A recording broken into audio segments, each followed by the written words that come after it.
नमस्कार। कहानी कलश में आपका हार्दिक अभिनंदन है और आज मैं चित्रलेखा का अगला परिच्छेद लेकर उपस्थित हो रहा हूं। तो आइए सुनिए अगला परिच्छेद उपन्यास कालजयी उपन्यास चित्रलेखा का 22वां परिच्छेद। प्रारंभ। चित्रलेखा लौट आई पर वह बीजगुप्त से न मिली। बीजगुप्त से मिलने का उसको साहस न था। वह बीजगुप्त के प्रति अपराधिनी थी। उसने यह अनुभव किया। वह सीधे अपने स्थान को गई। चित्रलेखा ने अपने ऐश्वर्य सदन में ही साधना का जीवन व्यतीत करना आरंभ किया। इस जीवन में उसने शांति का अनुभव किया। वह पश्चाताप की अग्नि में सहर्ष जलने को तैयार थी। उसे अपने से ही घृणा हो गई। उसका कार्यक्रम दिन रात का रोना था। वह बीजगुप्त से प्रेम करती थी। बीजगुप्त के प्रति उसके हृदय में कितना गहरा प्रेम था उसने उतने दिनों के वियोग के बाद अनुभव किया। पर वह भ्रष्ट हो चुकी थी। कुमारगिरी के पागलपन और मूर्खता के एक छोटे से क्षण में आत्मसमर्पण करके वह बीजगुप्त से इतना प्रेम करती थी कि वह बीजगुप्त को धोखा न देना चाहती थी। उसने अपराध किया था। उस अपराध के फलस्वरूप उसे निराशापूर्ण वेदना की असह्य ज्वाला से जलना ही न इष्ट था। इस वाक्य को फिर से सुनिए। उस अपराध के फलस्वरूप उसे निराशापूर्ण वेदना की असह्य ज्वाला में जलना ही इष्ट था। जितना अधिक वह जलती थी उतना ही अधिक उसको सुख मिलता था। जितना अधिक वह रोती थी उतनी ही उसे शांति मिलती थी। इस प्रकार चित्रलेखा को 1 मास हो गया।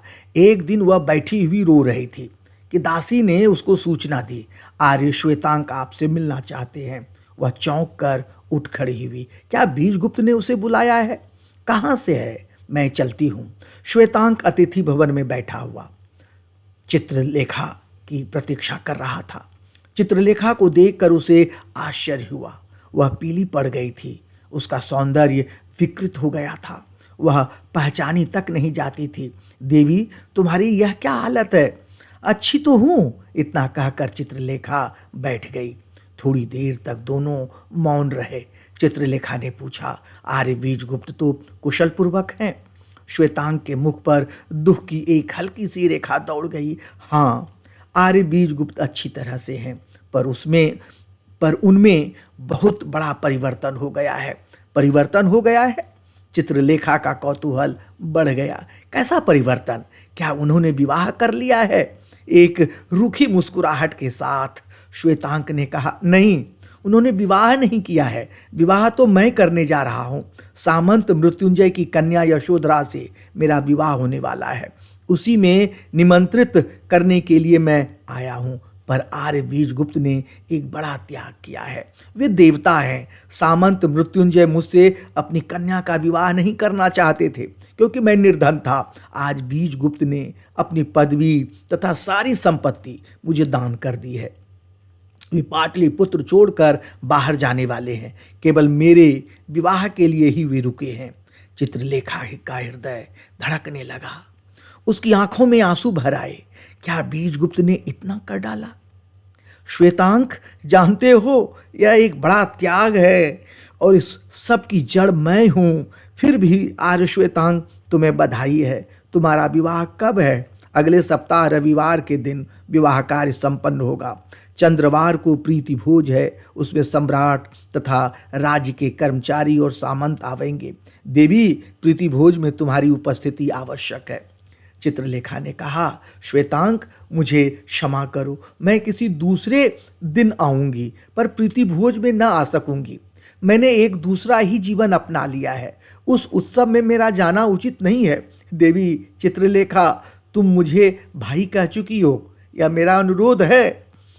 मैं असमर्थ हूँ श्वेतांक। तुम जानते हो कि मेरा निश्चय अमिट होता है। मेरी तुम पर बहन की ममता है, पर बड़ी बहन की ममता है। मैं दूसरे दिन आऊँगी, जैसी तुम्हारी इच्छा। पर एक बात बतला देना उचित होगा। चंद्रवार की रात को ही आर्य बीजगुप्त देश पर्यटन को प्रस्थान करेंगे। फिर सोच समझ लो, आर्य बीजगुप्त उसी रात को प्रस्थान करेंगे। चित्रलेखा कुछ हिचकिचाई, पर एक ही क्षण में उसने दृढ़तापूर्वक कहा, पर मुझसे, इसको फिर से सुनिए, उसने दृढ़तापूर्वक कहा, पर इससे मुझको क्या, मेरा निश्चय अमिट है। श्वेतांक उठ खड़ा हुआ। जैसी इच्छा देवी, श्वेतांक का विवाह हो गया। प्रीति भोज में सम्राट के साथ अन्य अतिथि आए। उस दिन बीजगुप्त सबका स्वागत कर रहा था। वह सबसे हंसकर बातें कर रहा था, पर उसका हृदय जल रहा था। चित्रलेखा की अनुपस्थिति उसे बुरी लगी। अंतिम बार पाटलिपुत्र छोड़ने के पहले वह चित्रलेखा को देखना चाहता था, पर चित्रलेखा न आई। भोजन के बाद सम्राट ने श्वेतांक को बधाई दी और उसको सामंत के नाम से संबोधित किया। इसके बाद उसकी दृष्टि बीजगुप्त पर पड़ी। बीजगुप्त को बुलाकर सम्राट ने उसका हाथ अपने हाथ में ले लिया। इसके बाद वे खड़े हो गए। सम्राट के साथ अन्य अतिथि भी खड़े हो गए। भवन में सन्नाटा छा गया।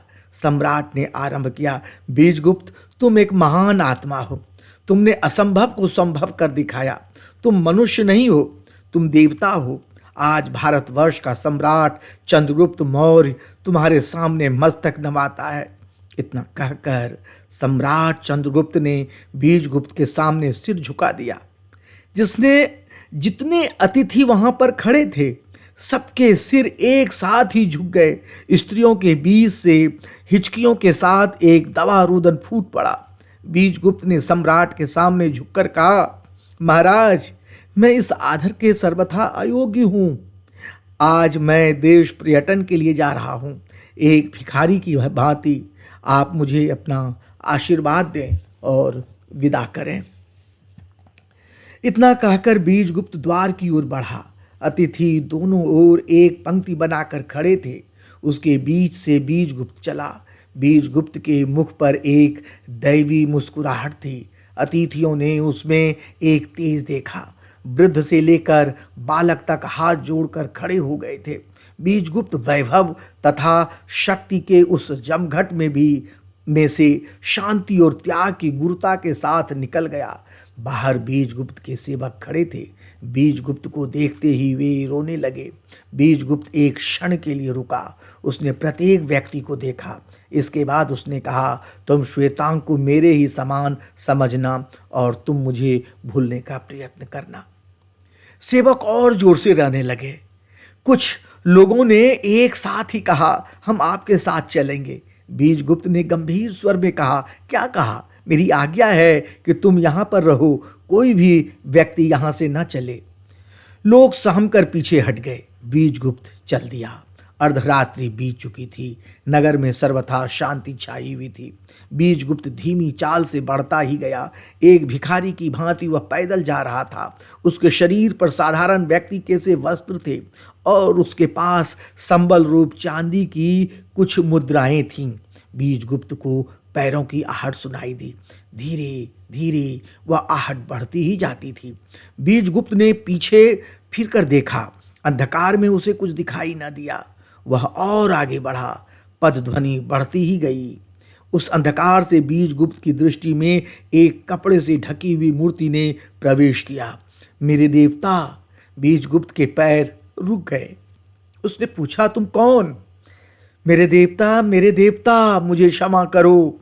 इतना कहकर वह मूर्ति बीजगुप्त के चरणों पर गिर पड़ी। बीजगुप्त ने कर्कश स्वर में कहा, चित्रलेखा, मेरे जीवन की अभिशाप, तुम यहां क्यों आई हो? जाओ जाओ। वह पीछे हट गया। अब सब समाप्त हो चुका। तुम क्यों आई हो? अपने देवता की चरण रज लेने, अपने देवता की पूजा करने के लिए। चित्रलेखा खड़ी हो गई। नाथ, मैंने तुम्हारा जीवन नष्ट कर दिया। मैंने तुम्हें मिटा दिया। तुम मुझे शाप दो, दंड दो, मुझे ताड़ित करो, पर मुझसे घृणा ना करो। बीजगुप्त का सारा शरीर कांप उठा। उसने रूंधे हुए कंठ से कहा, चित्रलेखा, सब समाप्त हो चुका। तुम ही ने सब समाप्त कर दिया। तुम कुमारगिरी की कुटी छोड़कर मेरे पास न आई। मैं निराश हो गया। अब इस समय मुझे विचलित करने क्यों आई हो? मेरे पास अब कुछ नहीं है, न हृदय में उमंग है, न पास में वैभव। जाने दो। चित्रलेखा ने बीजगुप्त का हाथ पकड़ लिया। नहीं, मैं तुम्हें अभी न जाने दूंगी मेरे स्वामी। एक दिन तुम्हें मेरा अतिथि बनकर रहना होगा। यदि जाना ही है तो कल चले जाना। बीजगुप्त ने अपना हाथ छुड़ा लिया। मेरे सामने से हटो नर्तकी, मेरे सामने से हटो। अब तुम मुझे नहीं रोक सकती। अपने विनाशकारी कृत्य के परिणाम को तुम देखो और हंसो। जाओ, मुझे जाने दो। बीजगुप्त आगे बढ़ा। चित्रलेखा ने बीजगुप्त के पैर पकड़ लिए। मैं कहती हूँ कि मैं तुम्हें न जाने दूंगी। तुम्हें मेरे साथ मेरे भवन तक चलना होगा। बीजगुप्त, मेरे नाथ, क्या तुम्हारे हृदय में मेरे प्रति प्रेम मर गया है? बोलो नाथ, क्या? चित्रलेखा की हिचकियां बंद गई। वह सिसक सिसक कर रो रही थी। बीजगुप्त अपने को संभाल न सका। उसने कहा, हाय रे, यदि प्रेम ही मर जाता तो मैं यह वैभव काहे को छोड़ता। चित्रलेखा, मैं चाहता हूँ कि मेरे हृदय में तुम्हारे प्रति प्रेम मर जाता, पर यह न हो सका, यह न हो सका। इतना कहकर बीजगुप्त ने चित्रलेखा को उठाकर आलिंगन करना चाहा, पर चित्रलेखा हट गई। नहीं मेरे देवता, मेरे शरीर को आप स्पर्श न करें। मैं अपवित्र हूँ, पतिता हूँ, पापिनी हूँ। मेरे देवता, चलिए, आप मेरे भवन को चलिए। मुझे आप पवित्र कीजिए। अपने शाप की अग्नि में तपा कर आप मुझे पवित्र कीजिए। चलो, बीजगुप्त कह उठा। चलो चित्रलेखा, संसार में एक तुम्हारी ही बात मैं नहीं टाल सकता। मुझे जितना गिराना चाहो गिराओ, पर यह वचन दे दो कि तुम मुझे कल न रोकोगी। मैं वचन देती हूँ। चित्रलेखा अपने भवन पर पहुंची। उसने बीजगुप्त के शयन का प्रबंध करा दिया। इसके बाद उसने कहा, नाथ, तुम शयन करो, कल प्रातःकाल बातें करूंगी। इतना कहकर वह चली गई। बीजगुप्त अवाक सा उसे देखता ही रह गया। प्रातःकाल चित्रलेखा बीजगुप्त के पास आई। स्वामी, मुझे आप अपना चरणामृत दीजिए। बीजगुप्त को चित्रलेखा के इस व्यवहार पर आश्चर्य हुआ। यह क्यों? मैं अपने को पवित्र कर रही हूँ। मेरे स्वामी, मैं अपने मार्ग से विरत हो चुकी हूँ। मैं योगी कुमारगिरी की वासना का साधन बन चुकी हूँ। मैंने अपने शरीर को क्रोध में आकर उसको सौंप दिया है। मैं उस शरीर को पवित्र करना चाहती हूँ।